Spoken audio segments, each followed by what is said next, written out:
मित्रों, आज का वीडियो काफ़ी महत्वपूर्ण है। इसे धैर्य से पूरा सुनेंगे तो काफ़ी कुछ जानने को मिलेगा कि सही ढंग से मेरी पूजा कैसे हो। आज इसमें दो टॉपिक है। पहला है पूजा घर में तथा पूजा के दौरान क्या क्या सावधानियां रखें। पूरा सुनेंगे तो आपको खुद महसूस होगा कि आपसे कहां कहां गलतियां हो रही हैं। मित्रों, मेरे द्वारा दी गई जानकारी आपको अच्छी लगे तो कृपया मेरे चैनल को लाइक, सब्सक्राइब और शेयर अवश्य करें।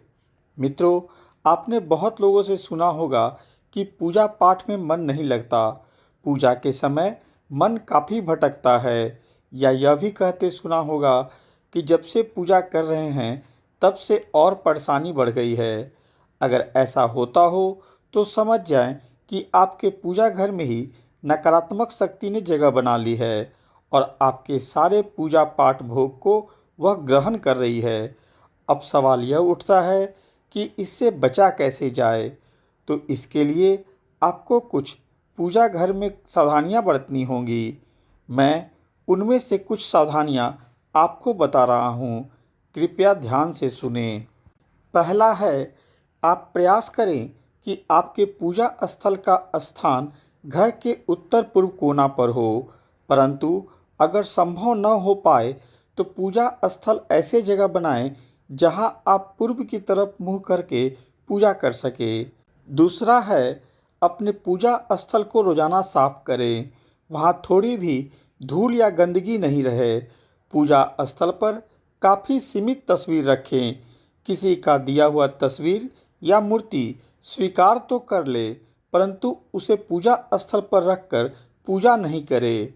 परंतु कोई संत महात्मा दे तो उसकी पूजा कर सकते हैं। तीसरा है, पूजा स्थल के आसपास बिल्कुल सुगंधित वातावरण रखें। वहाँ ऐसा कोई चीज़ न हो जो बदबू देती हो। स्वच्छ एवं सुगंधित वातावरण होने पर ही वहाँ देवताओं या सकारात्मक तरंगों का आगमन होगा।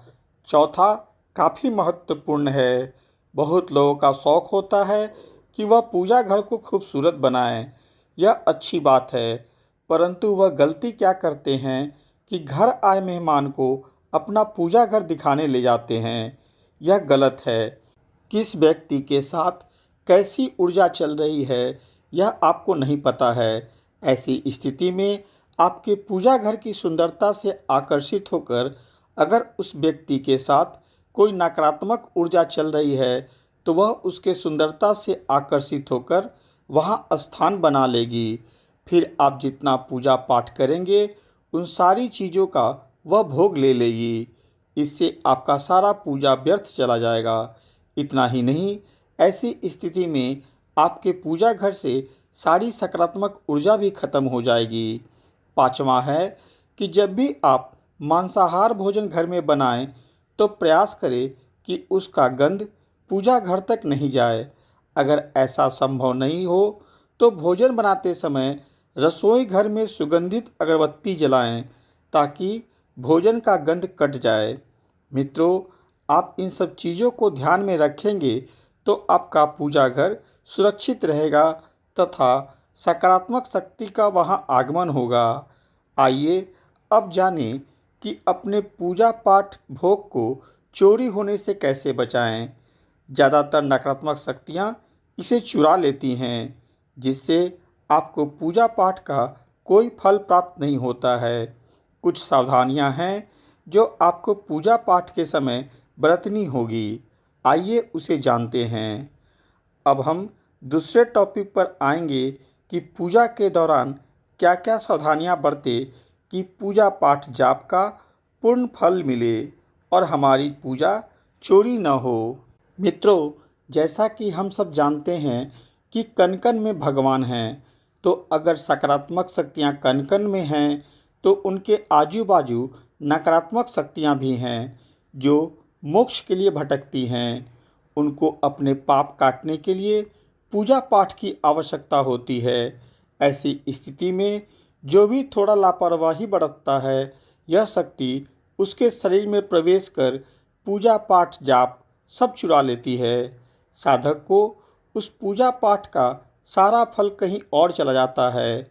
ऐसे में सवाल उठता है कि उससे बचे कैसे।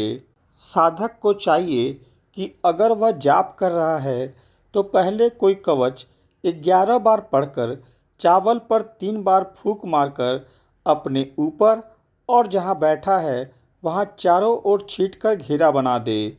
जाप हमेशा मानसिक करे। जाप में जिस मंत्र का उच्चारण कर रहा है उसके आगे और पीछे ओम अवश्य लगाए। इससे मंत्र लॉक हो जाता है और चोरी होने से बच जाता है। साधक को चाहिए कि वह भोग भी सोच समझ कर दे। जहाँ भोग रखना हो वहाँ पहले गंगाजल अवश्य गिरा दे। खुले स्थान पर स्वतंत्र रूप से भोग किसी को नहीं दे, कारण कि जानकारी के अभाव में हम खुद नकारात्मक शक्ति को बुला लेते हैं। जब कुछ समझ में नहीं आए तो किसी जानकार से पूछकर ही पूजा जाप की विधि करें।